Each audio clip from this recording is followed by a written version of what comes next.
2, 18 à 20. Et le deuxième, c'est dans Jean, chapitre 1er, 43 à 50. C'est les deux textes qui feront objet de notre exhortation de ce matin, de ce culte. Matthieu chapitre 2, 19, 18 à 20. Lisons la parole. Je suis dans la version français courant. Voilà. Nous allons lire. Lisons ensemble. Allons-y. Après la mort d'Hérode, l'ange du Seigneur. On peut lire là-bas? Non, c'est bien Matthieu 2, 18. Non.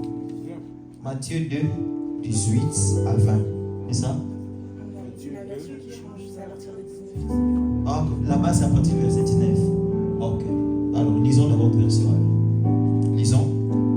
Après la mort d'Hérode, Un ange du Seigneur apparut dans un rêve à Joseph en Égypte et dit, lève-toi, prends le petit enfant et sa mère et va dans le pays d'Israël, car ceux qui en voulaient à la vie du petit enfant sont morts.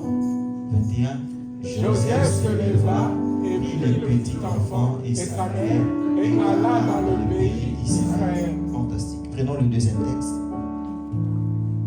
Jean chapitre 1.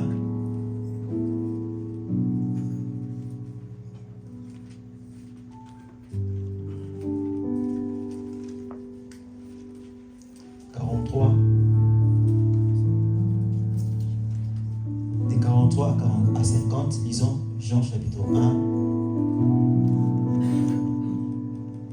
Je ne sais pas si on a toujours la même version. Chez moi, il est dit Philippe, le lendemain. Ok, lisons dans votre version. Le lendemain, Ok. Jésus décida de se rendre en Galilée. Il rencontra Philippe et lui dit, suis-moi. Philippe était de Bethsaïda, la ville d'André et de Pierre. Et lui dit, nous avons trouvé celui que Moïse a décrit dans la loi et dont les prophètes ont parlé, Jésus de Nazareth, fils de Joseph. Yeah. Nathanaël lui dit, peut-il sortir quelque chose de bon de Nazareth? Philippe lui répondit, viens et vois. Jésus dit Nathanaël, approchez-le et dit, voici vraiment un Israélite en qui il n'y a pas de risque. D'où me connais-tu? Lui dit Nathanaël. Jésus lui répondit, avant que Philippe t'appelle, quand tu étais sous le figuier, je t'ai vu. Alléluia. Nathanaël répondit, Maître, tu es le Fils de Dieu, tu es le roi d'Israël. Jésus lui répondit, parce que je t'ai dit que je t'ai vu sous le figuier, tu crois, tu verras de plus grandes choses que ceci. Alléluia. Il ajouta, en vérité, je vous le dis, vous verrez désormais le ciel ouvert et les anges de Dieu monter et descendre au-dessus du Fils de Oh, l'homme. acclamons la parole de Dieu. Merci. Le thème que j'aimerais partager avec nous ce matin, wow, moi-même je l'ai beaucoup aimé. Et j'ai eu le temps d'échanger avec les pasteurs au courant de la semaine. Et j'ai beaucoup aimé ce qu'il m'a dit. Laisse-toi guider par le Saint-Esprit. J'avais un thème que j'ai voulu partager avec nous hier quand je priais et je l'ai entendu clairement dans mes oreilles et j'aimerais partager avec nous cette pensée, ces fardeaux que Dieu m'a donné, pas seulement pour nous, mais aussi pour l'Église. Et je crois de tout mon cœur que ce thème sera pour, si pas pour vous, c'est que ça sera pour moi et le prophète Samuel, ça sera pour nous les débuts de nouvelles choses. Je le crois de tout mon cœur. Et voici le thème, que le ciel s'ouvre sur toi. C'est ça le thème que j'aimerais partager. C'est en même temps une déclaration. Je prie de tout mon cœur que le ciel s'ouvre sur toi. Plus tu dis Amen, plus cela va s'accomplir. Vous savez, j'aime toujours le dire, Dieu est le même, mais Dieu ne se révèle pas toujours de la même façon chaque jour. Chaque culte, on peut avoir le même visage, les mêmes pianistes, le même choriste, le même répertoire, les mêmes chaises, le même endroit, la même atmosphère, mais on n'aura pas la même visitation divine. Et à chaque fois que tu viens dans la présence de Dieu, développe ce qu'on appelle la sensibilité spirituelle. Parce qu'à n'importe quel moment, Dieu peut te visiter. Il peut te visiter pendant que les chantres sont en train de chanter. Il peut te visiter pendant que tu écoutes la parole. Il peut te visiter pendant que tu dis Amen. Amen. Et je prie vraiment de tout mon cœur que le culte de ce matin ne soit pas un culte ordinaire, mais que cela soit un culte spirituel. Et que tout ce que je serai en train de dire soit des choses que Dieu a prévues et que tu vas le voir, pas après les cultes, mais pendant que nous sommes en train de dire. Premièrement, en parlant de ce thème que le ciel s'ouvre pour toi, je crois que ce thème est formulé comme une prière. Vous voyez? Une prière particulière que je suis en train de faire pour nous. Que le ciel s'ouvre pour toi. Et deuxièmement, ça peut être un désir, un souhait de Dieu pour ta vie par rapport à cette saison ou par rapport à cette période. Je ne sais pas la période dans laquelle se trouve ta destinée. Je ne sais pas la saison dans laquelle tu te trouves. Je ne sais pas vraiment quelles sont tes attentes par rapport à cette année 2025. Quelles sont les attentes de cette église par rapport à cette année ou l'année prochaine. Mais je prie de tout mon cœur et je crois que ce thème, c'est vraiment un souhait, un désir de Dieu pour l'église en général et pour tous les membres en particulier, que le ciel est en train de s'ouvrir pour nous. Amen, amen. Gloire à Dieu. Deuxièmement, ce thème est venu aussi être comme une porte ou soit une saison qui vient inaugurer une nouvelle période. Ce thème est comme une saison que Dieu vient annoncer à l'église. Je n'ai pas demandé au pasteur Jacques de m'inviter. Le pasteur Jacques peut-être aussi ne pensait pas à ça. Mais Dieu avait vu quelque chose. Et il a prévu que ce dimanche soit un dimanche où tu seras peut-être prêché par quelqu'un que tu ne connais pas. Vous voyez, quand je regarde le regard de certains, me disent, il vient d'où? Voilà. Je m'appelle Claudie Delo, je viens de Kinshasa. Je prie à l'église Fille, la cité d'exaucement. Je suis le docteur Adams et puis je suis chantre au sein du ministère Gaël. J'ai répondu à ta question. Maintenant, on peut être à l'aise. On peut arrêter de me regarder avec... Nous sommes une famille, n'est-ce pas? J'étais en train de dire, voilà, c'est pour vous mettre très à l'aise. J'étais en train de dire que ce thème est venu inaugurer une nouvelle saison dans ta vie. Quand on parle d'une nouvelle saison, on fait allusion à une porte qui s'est fermée. Et Dieu était en train de me dire, quand je préparais ce message, dis à mes enfants de ne pas forcer une porte qui s'est fermée. Quand tu as l'impression que cette relation ne marche pas, ne bouge pas ça. Quand tu as l'impression qu'au boulot ça ne marche pas, ne force pas. Ça peut être une porte que Dieu a fermée pour en ouvrir une autre. Ça peut être une saison qui vient de se clôturer parce que Dieu est en train d'ouvrir une autre saison pour toi. Que ce soit pour l'église, pour ta vie, pour ta maison, pour ton foyer, pour ta destinée, pour ton ministère. Quand cela est fermé, laisse cette porte se fermer parce que Dieu m'envoie te dire ce matin, il y a une nouvelle saison qui vient de commencer. Il y a une nouvelle période, une brèche que Yahweh Adonai vient d'ouvrir en ta faveur. Et troisième point, ce texte est écrit par notre bien-aimé que nous connaissons bien, Jean. Jean, vous le savez mieux que moi, était frère biologique, voyez, de Jésus. Et il fait partie de ces 4 évangiles que nous connaissons bien, l'évangile selon Matthieu, l'évangile selon Marc, selon Luc, et puis selon. Donc l'évangile de Jean se trouve parmi les 4 évangiles. Et vous allez voir que les 4 évangiles, vous lisez mieux la Bible, mieux que moi, les 4 évangiles avaient des approches très différentes. Ouais. Quand vous lisez Matthieu, vous lisez Jean, Marc, Luc, vous allez voir que chacun a abordé la personne de Jésus mais d'une manière différente, bien conçue, sûrement par le Saint-Esprit, pour nous apporter différentes facettes, différents aspects de la personne du Christ. Quand vous lisez peut-être Jean, vous allez voir Matthieu, commençons par Matthieu, l'évangile selon Matthieu commence par la généalogie de Jésus. La suite, fils, c'est dans Matthieu chapitre 1, fils de David, fils d'Abraham. C'est déjà bizarre. Voyez-vous? Bon, pas bizarre. C'est déjà bon. Il dit fils de David et puis fils d'Abraham. Pourtant, Abraham a vécu avant David. Normalement, Matthieu devait commencer par dire fils d'Abraham et puis fils de David. Mais Matthieu commence par fils de David et puis fils d'Abraham. Parce que quand Matthieu présente Jésus, il nous présente Jésus comme roi.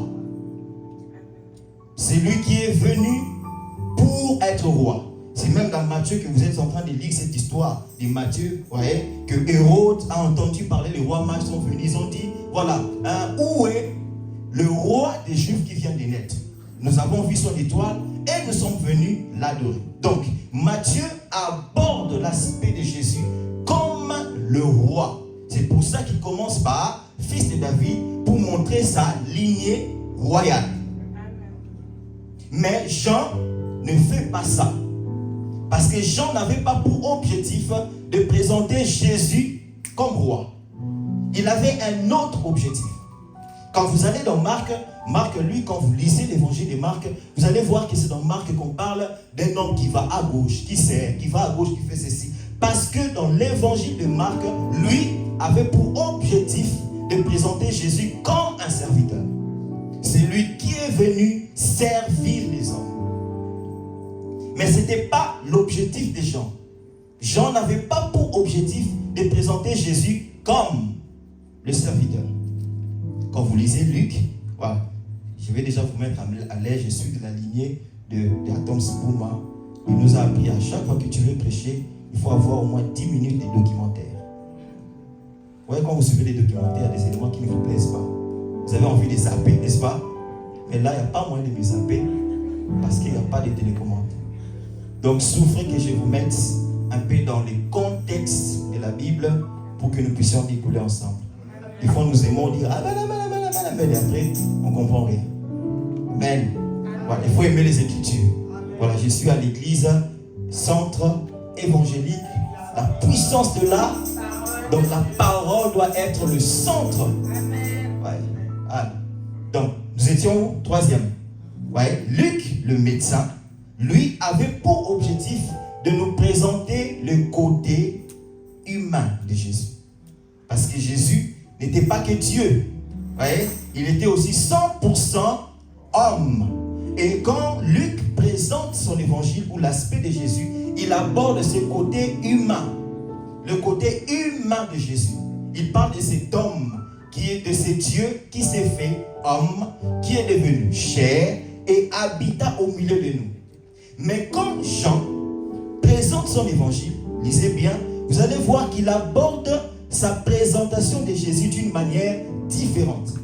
Quand les autres parlent de la généalogie de Jésus, ils montrent les origines terrestres du Christ. Jean, lui, nous montre les origines célestes. Quand les autres abordent le côté humain de Jésus, Jean, lui, aborde le côté divin. Vous allez voir, Jean, lui ne commence pas comme Matthieu, une généalogie de Jésus, tel engendra, tel engendra. Jean commence par, au commencement était la parole était avec Dieu, et la parole était Dieu. Jean avait pour objectif de nous dire que cet homme-là que vous pensez être fils de Marie, que cet homme-là que vous pensez être fils de Joseph, que cet homme-là que vous pensez être, entre guillemets, mon frère biologique, il n'est pas que humain, il est aussi Dieu. Il est celui que les prophètes ont annoncé dans les temps anciens, et il est venu être l'accomplissement de l'Ancien Testament. Jésus dans Jean n'est pas venu dire ce que l'Ancien Testament a dit. Non, sorry pour la tautologie, mais dans Jésus dans Jean, il est venu être l'accomplissement commencement de l'Ancien Testament. Et du coup, quand Jean nous présente Jésus comme divin, il choisit ces récits à lui bien particuliers qui confirment sa divinité. Vous le savez encore mieux que moi que les évangiles n'étaient pas comme une sorte de voilà, Jésus guérit Lazare, et puis quelqu'un écrit Jésus guérit Lazare. Jésus Allah, et puis on écrit Jésus non. Ce sont des faits qui se sont passés bien avant. Jésus est mort, ressuscité, il est monté au ciel. Quelques années plus tard, le Saint-Esprit s'est mis à rappeler à chacun. Et du coup, quand Jean écrit son évangile, il choisit réellement des faits, des actions qui doivent attester le pourquoi de son évangile. Comme il devait présenter Jésus comme fils de Dieu, vous allez voir dans l'évangile de Jean, c'est le seul endroit où on parle de l'histoire de Lazare. Vous ne le verrez pas dans Luc, ni dans Marc, ni dans Matthieu. Seulement dans Jean. C'est le seul évangile qui parle du premier miracle de Jésus, à la fête des Cana, où il a changé l'eau en vin. Pourquoi? Parce que si le Fils de l'homme, que Marc, Matthieu, Luc ont présenté, fait des miracles, le Fils de Dieu ne fait pas des miracles. Le Fils de Dieu fait des signes. Amen. Les signes sont des miracles, mais qui portent des messages. C'est-à-dire, à chaque fois que Jean parle de miracle de Jésus dans son évangile, il doit faire en sorte que ce qu'il dit se rapproche à ce que les prophètes avaient prédit, afin que quand ils verront Christ l'accomplir ici, qu'ils se réalisent que ce dont a parlé les prophètes est venu au milieu de nous. Vous comprenez? Et du coup, nous sommes ici à cet évangile, Jean chapitre 2. Jésus vient à peine de commencer son ministère. Et un frère, Philippe, va dire à son frère Nathanaël, au fait, et Philippe avait compris qu'il était l'accomplissement, prophète Samuel, de l'ancienne alliance. Il dit, viens voir celui dont a parlé les prophètes. Et puis Nathanaël dit, n'importe quoi. Il vient d'où? Elle dit, en fait, il vient de Nazareth. Nathanaël dit, vraiment, mon frère, même toi-même, est-ce que vraiment, de Nazareth, peut-il venir quelque chose de bon? J'ouvre une parenthèse.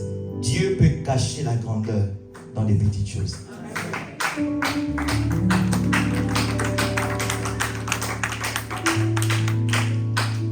Dieu peut commencer grand, mais petit. Et je crois que cela est votre message.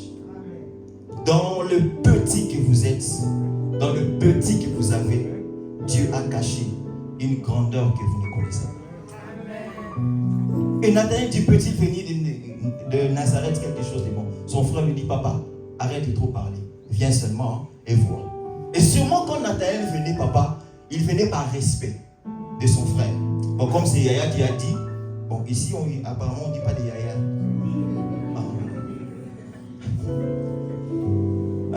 Comme c'est Philippe qui l'a dit, bon, je pars par respect. Et Nathanaël s'approche, pasteur, et en venant, Jésus le voit de loin. Il dit, voici un Israélite en qui il n'y a point de fraude. Puis Nathanaël dit, oh, d'où me connais-tu? Jésus lui donne une parole de connaissance. Il dit, pendant que tu étais sous les figuiers, je t'ai vu. Et vous n'allez pas directement comprendre comment Nathanaël a réagi ainsi. Nathanaël dit, oh, tu es le fils de Dieu, tu es le Messie. Pourquoi Nathanaël pouvait dire ça, prophète Samuel? Comment Nathanaël, du coup, quand on lui dit, je t'ai vu sous les figuiers, il s'est exclamé, tu es fils de Dieu?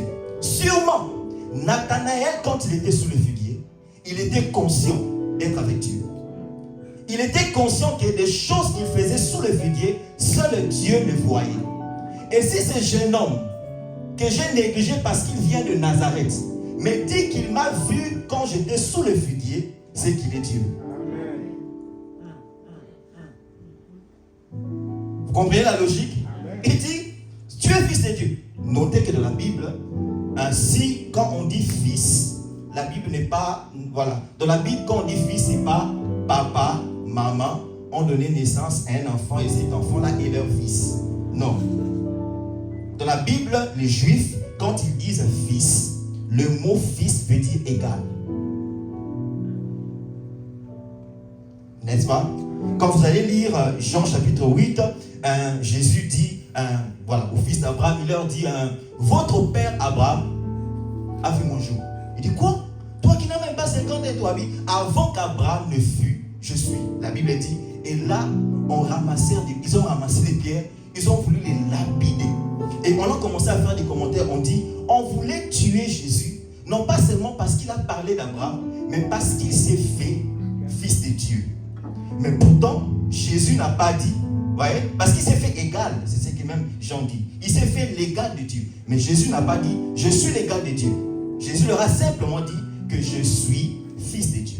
Mais les Juifs savent que quand quelqu'un dit qu'il est fils de Dieu, il s'est fait égal à Dieu. Et du coup, ils ont dit, tu ne peux pas dire que tu es l'égal de Dieu. Parce que, tu n'as même pas 50 ans. 2, nous t'avons vu naître, nous connaissons ton père. Et d'ailleurs, dans votre quartier, on t'a appelé Jésus le charpentier. Donc, il y a même cette maison-là. Quand vous vois la maison en fond là, les charpentes là, c'est lui qui a fait ça. Vous voyez? Et Philippe les confirme dans les épîtres, Paul, quand il dit, il n'a point regardé son égalité avec le Père comme une proie facile à arracher. Vous voyez? Donc, là déjà comprenez, quand on dit fils, on fait égal. Donc, quand Jésus a dit qu'il était fils de Dieu, il était vraiment l'égal de Dieu. Donc, Nathanaël savait que quelque chose s'est passé sous le figuier. Et si cet homme me dit qu'il m'a vu, c'est qu'il est réellement Dieu. Et puis Jésus commence à dire, parce que je te dis ça, tu crois, tu verras des grandes choses. Et Jésus entame ce qui fait l'objet de notre thème aujourd'hui. Il dit désormais. Aide-moi à dire désormais. Dis-le bien, désormais. Je prie que le désormais de la Bible soit le désormais de cette église à partir de maintenant. Je prie que le désormais de la Bible soit le désormais de ta vie à partir de maintenant. Quand je dis désormais, c'est que quelque chose vient de commencer maintenant. Jésus dit à Nathanaël, désormais, tu verras le ciel ouvert et les anges de Dieu monter et descendre sur le Fils de l'homme. Jésus, non. Ce que tu es en train de dire, apparemment cette histoire, on l'a déjà vécue. Mais apparemment, toi, tu ne l'as pas bien dit. Cette histoire se trouve dans Genèse chapitre 28. Jacob, fatigué du voyage parce qu'il fouillait son frère Ésaü, il arrive quelque part à Luz, fatigué, il prend une pierre, il pose sa tête. Et en posant sa tête, il y a eu un songe. Et dans le songe, il voit le ciel ouvert. Et il voit les anges de Dieu, la même formule. Pas descendre et monter, mais il voit les anges monter et descendre. Prophète Samuel, c'est-à-dire que ces anges-là étaient où? Ils étaient sur la terre. Ils montaient puis descendaient. Et ils continuent sur l'échelle. Et Jésus prend, papa, cette même version. Il dit maintenant les anges de Dieu vont monter et descendre. Jésus enlève l'échelle. Il dit ils monteront et ils descendront sur le Fils de l'homme. Qu'est-ce que Jésus est en train de dire? Que le ciel dont Jacob avait vu, c'était moi.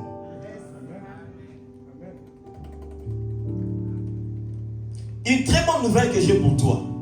Le ciel est resté disponible.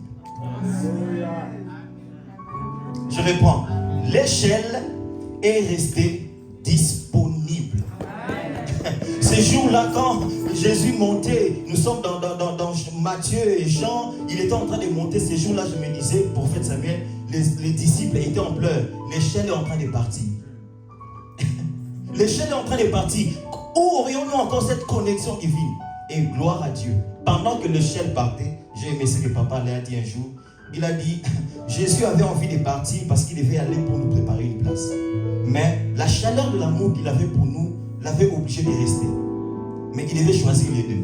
Soit partir, nous préparer une place, soit rester avec nous pour communier ensemble. Et parce qu'il est Dieu, il a fait les deux. il est parti et puis il est resté. Et ce qui est bizarre, il est parti avec nous et il est resté en nous. My God. L'échelle est partie, mais il est resté. Qu'est-ce qu'il dit? Il dit, voici, je serai avec vous jusqu'à la fin. Quelle bonne nouvelle! Ton échelle est disponible. Que tu pries, que tu ne pries pas, que tu gênes, que tu ne gênes pas, que tu en sois conscient ou non, ton échelle est restée disponible. Et je voudrais te dire, là où il y a l'échelle, il y a un mouvement des anges. Je reprends. Là où il y a l'échelle, il y a un mouvement des anges. Et ce qui est bizarre, Samuel, les anges ont des ailes, mais ils ne volent pas. Ils marchent sur l'échelle.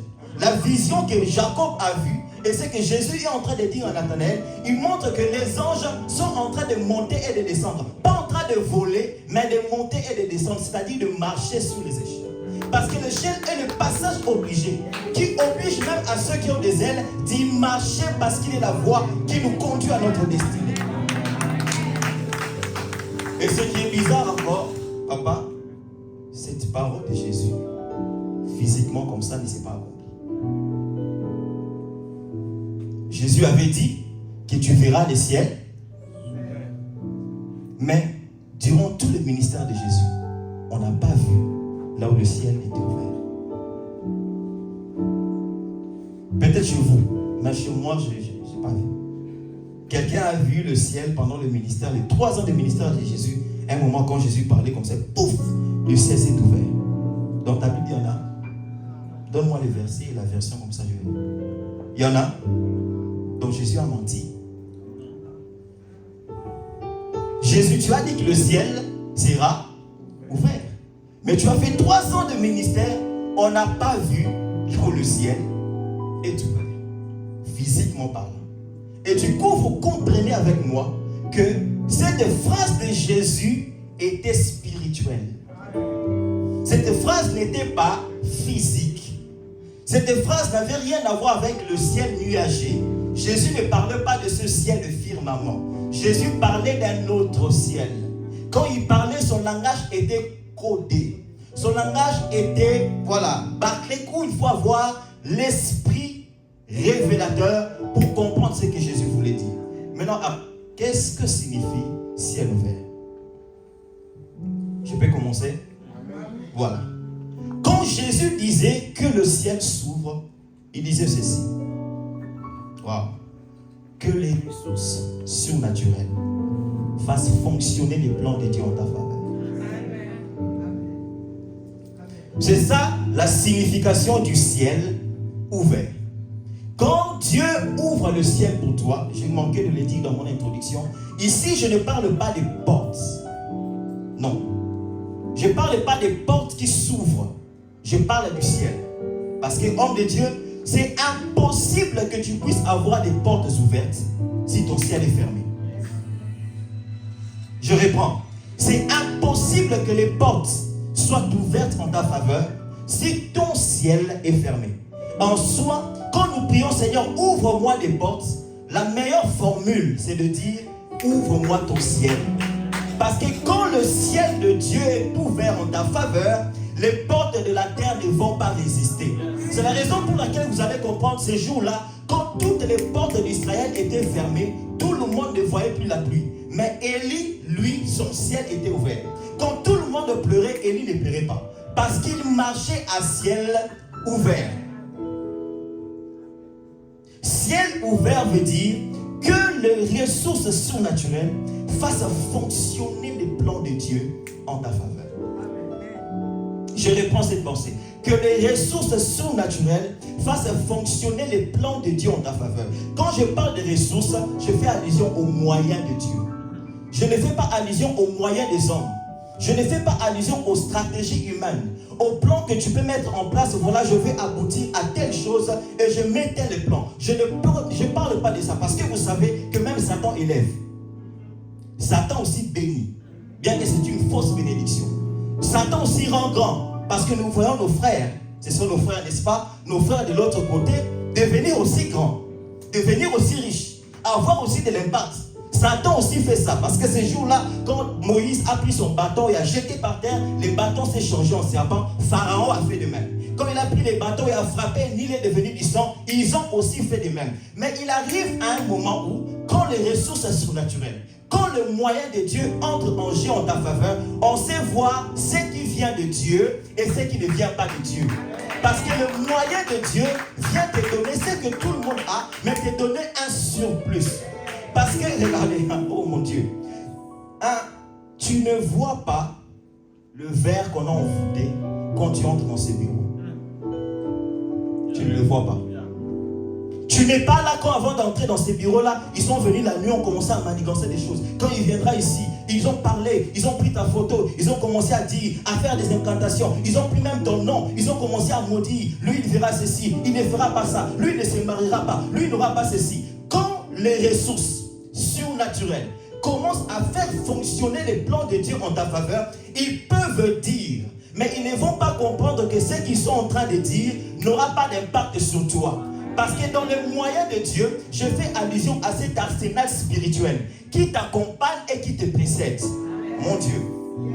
Oh. Voilà, je vis te prophétiser. Je sens, voilà. Il y a une armée céleste qui t'a précédé avant de venir à Nantes. Je dis à Papa Jacques, il y a une armée, il y a une ressource, il y a un moyen divin que Dieu avait déjà mis en place pour faire fonctionner les plans de Dieu pour cette église. Avant que cette église ne vienne ici.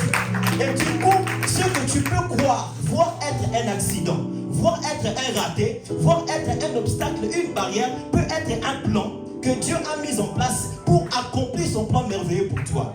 Quand je fais allusion aux ressources surnaturelles, je fais allusion au plan que Dieu a déjà conçu. C'est ce qu'on appelle ciel ouvert. Quand ton ciel est ouvert, même les plans de l'ennemi se retrouvent dans les plans conçus par Dieu en ta faveur. Quand ils croient te faire du mal, quand ils pensent t'enterrer, ils ont pris Joseph, ils l'ont enterré, mais ils n'ont pas compris. Quelqu'un lui a dit, pourquoi on fait ça? Ah, faisons-le. C'est mieux de ne pas l'enterrer, mais vendons-le. Ceux qui ne comprennent pas, quand les ressources surnaturelles commencent à fonctionner, même dans les mots de tes ennemis, se trouve la stratégie divine pour amener dans ta vie. Je prie dans le nom de Jésus pour cette église, pour les membres de cette église, que le ciel s'ouvre pour vous. Je ne sais pas quelle a été la prière qu'on a eu à faire cette année. Pour cet endroit est devenu petit, cet endroit ne nous convient pas, nous voulons aller ailleurs. Mais il nous manque le moyen, mon Dieu, mais il nous manque les partenaires, il nous manque les personnes pour nous soutenir. Dieu m'envoie comme un prophète ici pour vous dire, le ciel de cette église est déjà ouvert. Dieu a mis en place un moyen. Waouh! Il a mis en place un moyen pour vous servir. C'est le jour-là quand Jésus, après avoir lutté avec le diable, prosterne-toi, non, fais ceci, non, si tu te prosternes, je vais t'adorer. C'est ça même des fois quand nous passons des temps difficiles. Le diable vient réclamer tes genoux, il vient réclamer ton honneur, il vient réclamer ton respect. Fais comme tout le monde pour avoir ce que tout le monde a. Réfléchis-toi seulement et puis tu vas demander pardon après. Tu dis non, je ne peux pas vendre mon adoration, je ne peux pas vendre le respect que j'ai à mon Seigneur, je ne veux pas me prosterner. Et ce jour-là, quand Jésus a vaincu le diable, la Bible dit, les anges sont venus le servir. Parce que le moyen de Dieu existe déjà. Il y a des anges qui sont venus servir cette église. Je ne sais pas pourquoi je parle de l'église, mais les anges de Dieu n'ont pas que des ailes. Un ange peut venir en culotte. Mon Dieu. Je réponds. Un ange peut venir en culotte. Il peut venir je sais pas moi, en jupe, en babouche, en sandales, en souliers. C'est un ange de Dieu. Pourquoi? Parce que dans les moyens de Dieu, même le diable en fait partie. Parce que vous savez que Pharaon, mon frère, Pharaon a nourri. C'est lui qui, après des années, l'a renversé. Le grand Pharaon a dit, tuez-moi tous les enfants, dans la tranche de 0 jusqu'à 4 ans. Ils ont commencé à exterminer les enfants. Mais parce que le ciel de Moïse était ouvert, quand Pharaon a donné la loi, c'est qu'il ne savait pas la faveur. Parce que quand on parle du ciel ouvert, on fait allusion à une faveur divine qui t'accompagne partout où tu es. Ce qui veut dire que je peux être dans un désert, mais le désert devient une source. Parce que tu marches à ciel ouvert. Ces jours-là, quand la femme, la deuxième, Agar est en train de prier. Mon mari m'a chassé, nous sommes dans le désert, moi et l'enfant, nous allons faire comment? La Bible dit, maman Betty, et l'Éternel écouta. Là, non, c'est pas l'enfant qui a prié, c'est maman qui a prié. Et puis l'enfant n'avait pas de mots, l'enfant n'a pas parlé, l'enfant n'a pas ouvert la bouche. Seigneur, comment c'est maman qui prie? Mais c'est la prière de l'enfant que tu exauces. Parce que l'enfant était connecté à celui qu'on appelle Abraham. C'est lui sur qui la prophétie a déjà été dit. Voilà, je bénirai toute la postérité de tous ceux qui sortiront de toi. Je le bénirai. Abraham était un homme dont le ciel était déjà ouvert.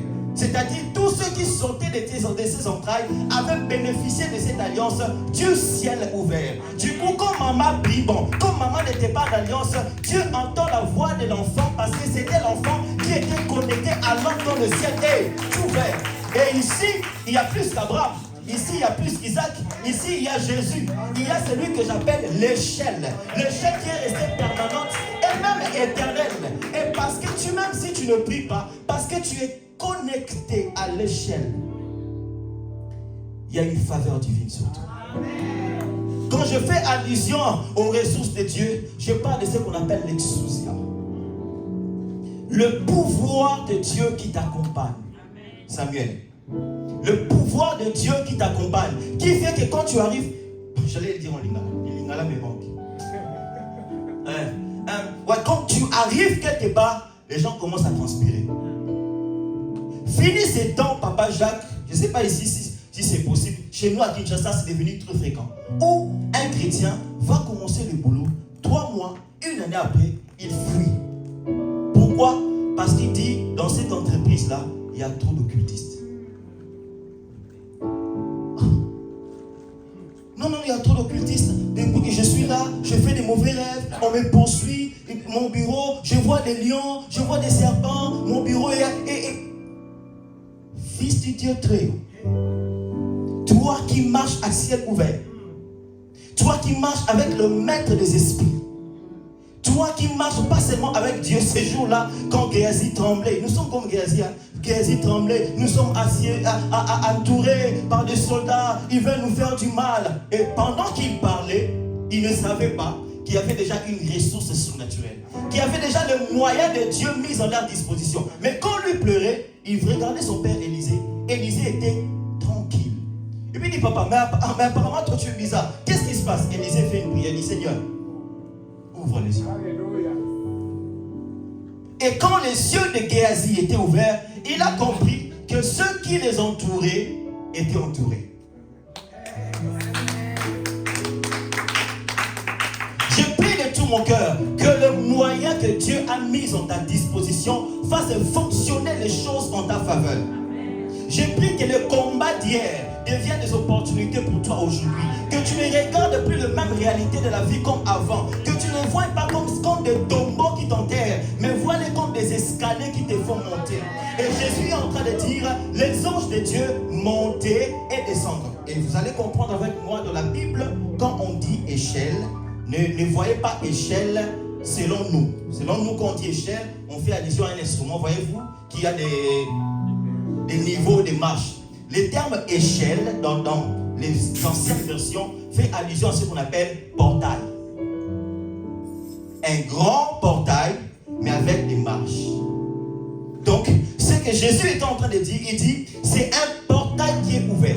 Une nouvelle saison que j'ai ouverte, mais cette saison viendra step by step. Niveau par niveau. Dieu me dit de dire à quelqu'un, il va commencer par t'élever niveau par niveau, petit à petit. Ça ne sera pas une élévation brusque, ça sera une élévation graduelle. Ça viendra, on verra comment Dieu va t'élever. Comment t'appelles? Kétia. Ok. Gloire à Dieu. Dieu commencera à le faire petit à petit. Petit à petit. Parce que regardez, deuxième élément, je vais finir. Combien de libre. Le ciel est ouvert. Papa qui m'appelle. Me voici. Me voici.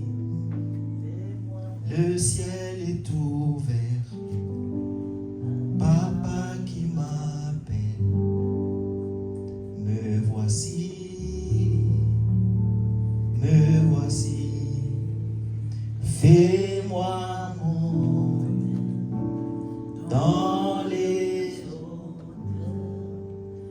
aide-moi à creuser dans les profonds, fais-moi monter, fais-moi monter, aide-moi.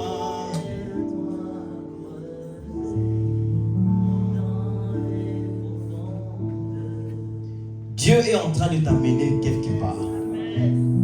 Dieu veut t'emmener quelque part. Et Dieu va le faire pour toi, Kitty.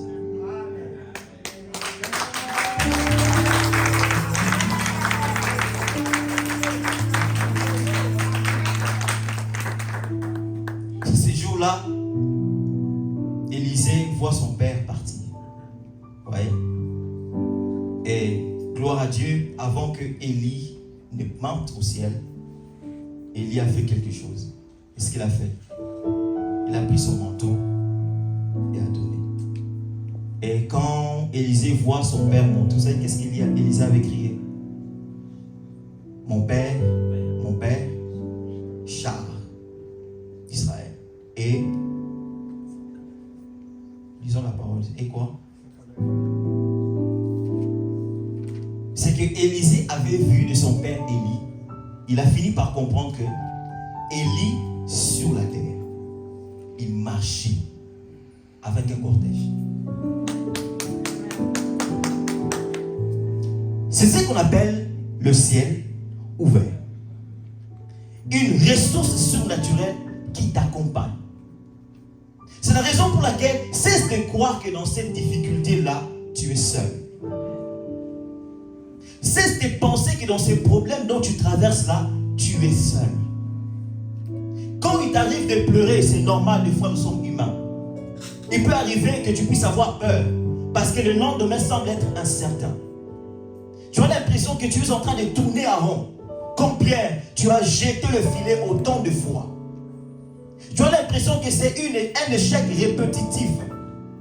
Que tu es en train de tournoyer dans les mêmes choses, rien ne va. Tu as l'impression d'être seul. Et que parce que tu as accepté de dire non, tu es en train de payer le prix de ce que tu as pris comme décision.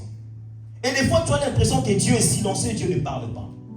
Comme ces jours-là dans la barque, quand la barque soufflait, le vent soufflait, la barque a commencé à s'agiter, Jésus était là, mais il dormait.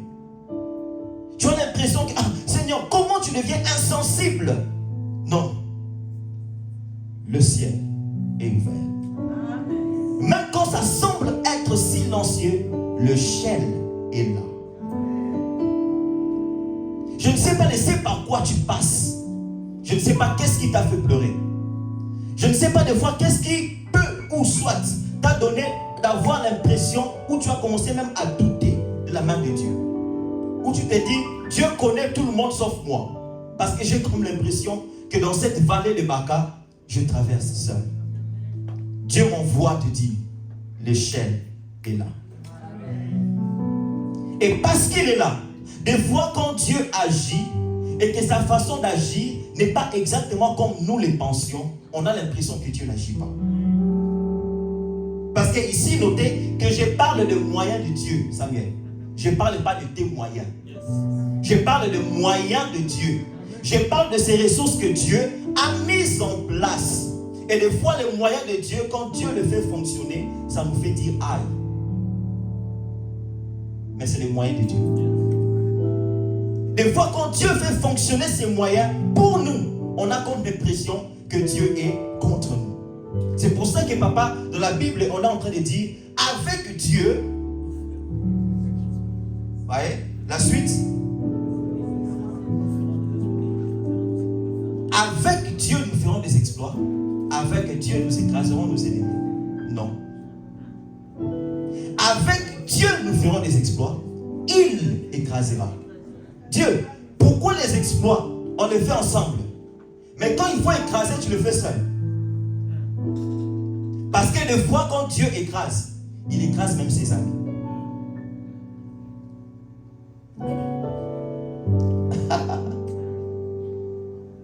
Des fois, quand Dieu se met à écraser, il va te prendre toi. Port. Break. Il te casse en 1000 morceaux. Parce que s'il le fait avec toi, tu donneras à Dieu des pistes et des solutions. Tu diras, Seigneur, tape-moi ici, ça je n'aime pas. Ça tu peux laisser, mon caractère ici, j'aime pas qu'on touche. Ma personnalité, ça non. Tu peux toucher ici, touche Y, ça on ne touche pas. Touche ça, mais mes finances, non, non, non. Je t'adore, je me prosterne, mais mon argent, c'est mon argent. Non, Seigneur, tu vois, tu es mon Père, mais ça, non. Ouais. C'est pour ça qu'il dit les exploits là, on fera nous deux. Mais quand il faut briser là, je le ferai seul.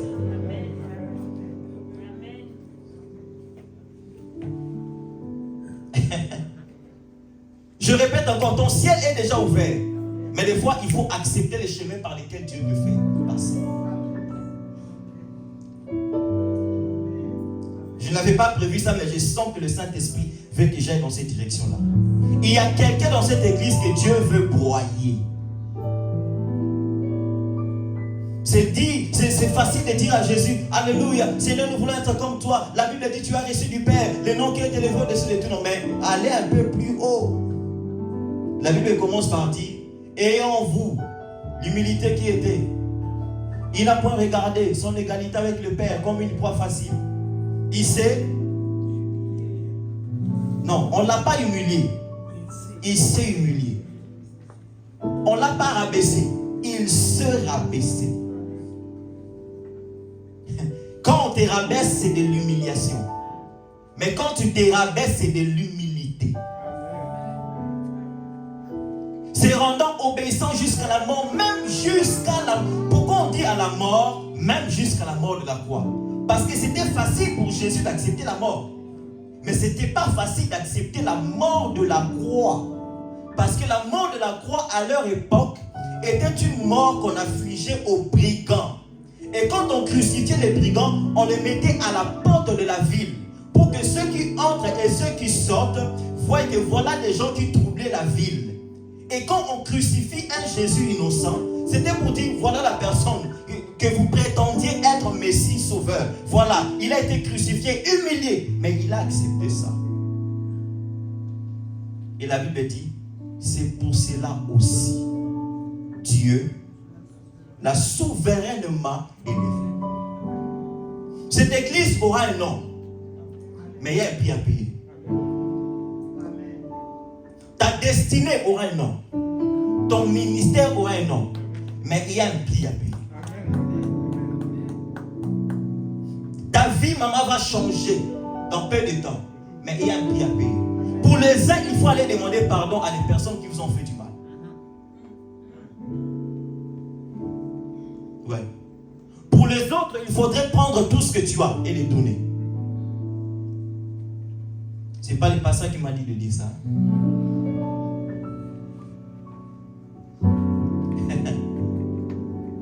Il y a un prix que tu dois payer.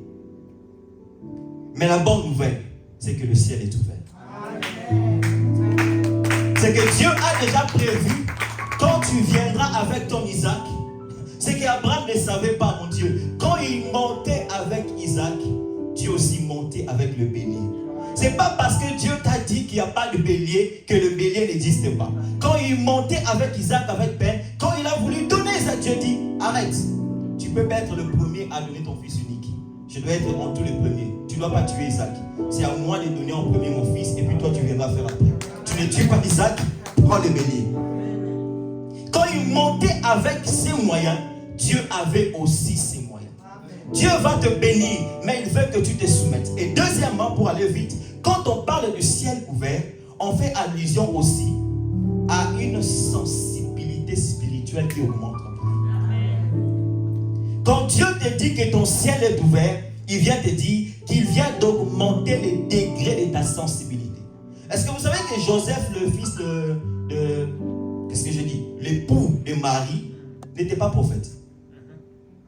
Vous savez ça? Il n'était pas prophète. Bon, sûrement il était né de la tribu de Juda. Mais Joseph n'était ni prophète, ni sacrificateur. Il était charpentier.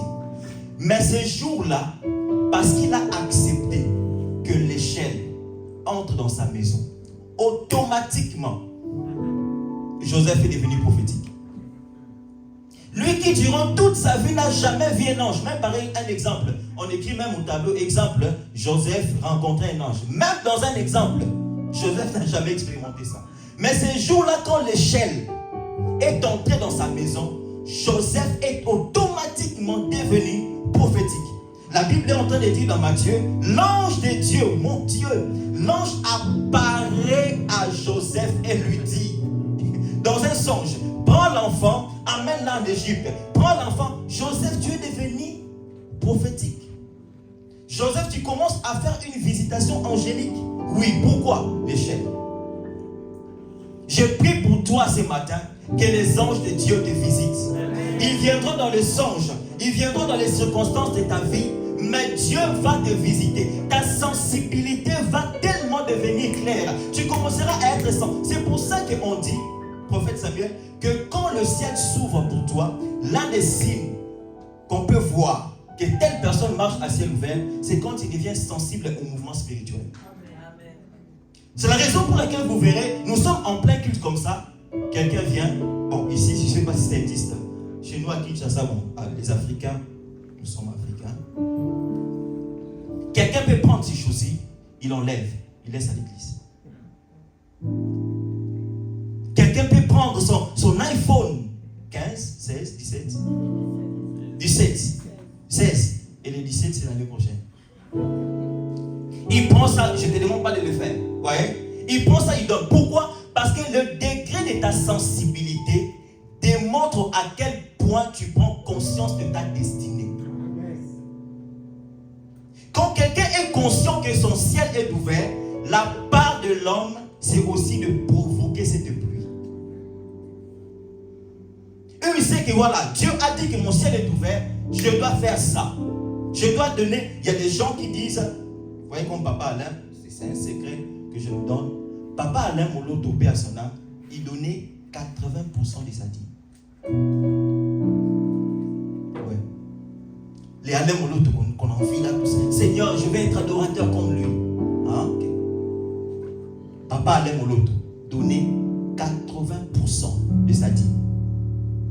Je ne te demande pas de le faire. Moi, j'ai tenté de faire ça 3 mois. J'ai dit à Dieu, Seigneur, voilà. C'est bien, mais bon, je suis ton enfant, tu me comprends.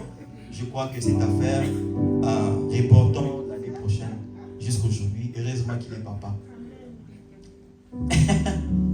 Papa, là, il donnait 4. Donc, quand il a 20 000 euros, 80% de 20 000 euros, c'est combien? 16 000. Il prend 16 000, il donne à Dieu, et lui reste avec 4 000. Il a des enfants, il a des charges. 4 000. Les Alain Moloto qu'on en vit. De lundi à samedi, il s'est levé à 23h. Et il s'est prosterné de 23h à 5h.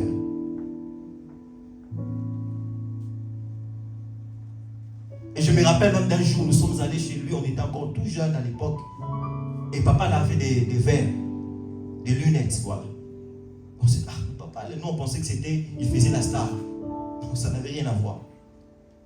Et puis à un moment donné, il nous a dit, mes yeux sont tellement rouges parce que j'ai passé des heures et des heures, yeux fermés, devant la présence de Dieu. Quand tu deviens conscient de ton ciel qui est ouvert, les degrés de ta sensibilité augmentent. Tu commences à mener une vie qui est différente de tout le monde. Parce que tu sais que je suis dans une phase, dans une saison où j'ai un prix à payer qui doit être différent des autres. Voilà pourquoi ne vis pas ta vie chrétienne comme tout le monde. On a tous le même Dieu, mais on n'a pas tous la même destination. On a tous le même Dieu, mais on n'a pas tous le même combat. On a tous le même Dieu, mais on n'a pas tous la même réalité de la vie. Quand le ciel est ouvert, deviens sensible par rapport aux actes que tu dois commencer à poser. Et tu verras que quelqu'un de culte commence à 16h, lui à 14h, il est là. Bon, ici c'est difficile de dire de telles réalités parce que les gens travaillent et tout. Amen, amen. Mais je prie au nom de Jésus que le degré de ta sensibilité à l'issue de ce message puisse changer. Que Dieu te donne d'avoir la conscience que tu as une destinée qui est grande et que tu ne dois pas te comporter comme tout le monde. Et je finis ici.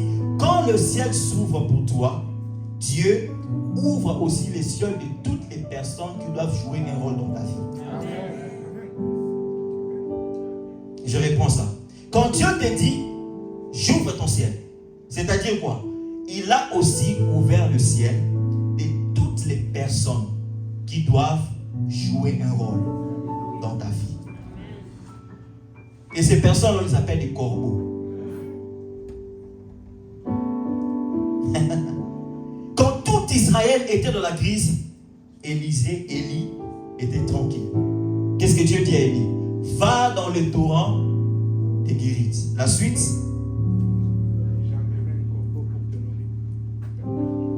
J'enverrai les corbeaux pour te nourrir. Et les corbeaux n'est pas venu une fois. Autant de fois que cela était possible. Parce que quand Dieu ouvre une porte, il ouvre aussi les portes de toutes les personnes qui doivent jouer un rôle particulier pour toi. Et ces personnes-là peuvent aussi être tes ennemis. Ils peuvent aussi être les sorciers de ta famille. Parce que vous savez que Samuel, il y a des vitesses qu'on peut avoir dans la vie par rapport à la personne qui te poursuit derrière. C'est ça. Imagine quelqu'un en train de marcher, voilà, il marche, il part à l'église, mais un autre conscient de sa marche, mais il sait que derrière lui, bon, ici, il y a peu de gens qui ont peur des chiens. Hein, ici, apparemment, vous n'avez pas peur des chiens. Donc, je ne peux pas donner cet exemple ici. Chez nous, au Congo, comme moi, par exemple, mais je crois que cette peur-là est partie. Moi, avec le chien là, c'est compliqué. Maintenant, pour les hommes de Dieu, vous dites que Dieu vous a donné le pouvoir de marcher sur... Mais la Bible est claire. Serpent et scorpion, pas de chien. La Bible est claire. Serpent et scorpion. La Bible n'a pas dit... Mais la vitesse que tu peux avoir parce que tu es poursuivi par un danger, c'est différent d'une vitesse où tu sais que derrière toi, il n'y a rien. Il y a des moments où quand Dieu veut accélérer ta destinée, il envoie des champs. Il active des personnes en ta faveur pour t'emmener là où il te voit.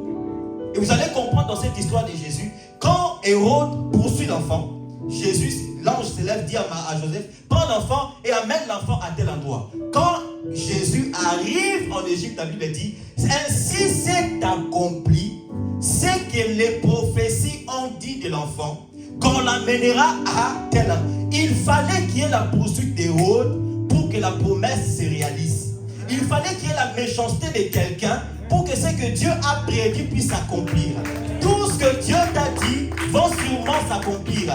Mais le moyen peut être tes ennemis, la personne là que tu n'aimes pas, ou la personne là qui te hait, qui te combat. Ils sont les personnes que Dieu a placées devant toi pour te conduire dans ta destinée. Parce que quand le ciel est ouvert, Dieu ouvre aussi le ciel de toutes les personnes qui doivent jouer un rôle en ta faveur.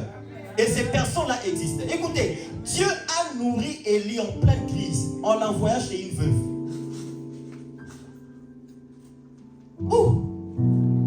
Une veuve pauvre. Mais Dieu prend la richesse, il place entre les mains d'une pauvre femme. Ça, c'est ce qu'on appelle le moyen de El Shaddai. Et ces moyens-là existent pour nous. Ces moyens-là existent pour vous. Et je lève ma main pour finir ce moment pour dire que le ciel de cette église soit ouvert. Qu'une destinée nouvelle commence dans cette église. Qu'une nouvelle histoire commence dans ta vie. Que tout ce que tu pensais être combat, à partir de maintenant, commence à voir ça comme une opportunité que Dieu te donne pour t'emmener encore plus haut. Si tu pleureras, pleure un peu, mais loue beaucoup. Parce que le ciel est déjà ouvert et Dieu a mis en place les moyens qu'il faut pour t'introduire dans ta destinée. Quand ça fera mal, oui, dis Seigneur, j'ai mal. Mais mets-toi à bénir le Seigneur parce que Dieu a dit de te dire, ton ciel est déjà ouvert. Les choses qui vont se faire dans ta vie à partir de ce dimanche seront totalement différentes de ce que tu as vécu dans le passé. Parce qu'à partir de maintenant, il y a une nouvelle porte qui s'ouvre. Il y a une nouvelle saison qui vient de commencer. Il y a un nouveau chapitre que Dieu vient de tourner dans ta vie. Et pour le zèle, ça sera dans les songes où tu rêveras Dieu te dire, lève-toi, va voir telle personne. Lève-toi, va à tel endroit. Parce que quand le ciel est ouvert, le degré de ta sensibilité aussi augmente. Tu peux être comme Joseph. Tu es né d'une famille sans nom. Tu es né d'une famille où il n'y a pas de prophète, où il n'y a pas de prophétesse, où il n'y a pas de serviteur. Mais parce que tu as reçu l'échelle, notre échelle s'appelle Jésus-Christ. Et parce que tu l'as reçu, je prie que comme Joseph, tu commences à recevoir des visitations. Dans les songes, tu le verras. Dans la réalité, tu le verras. Et Dieu te visitera. Que Dieu nous bénisse abondamment. Que Dieu nous bénisse, que Dieu nous bénisse, que Dieu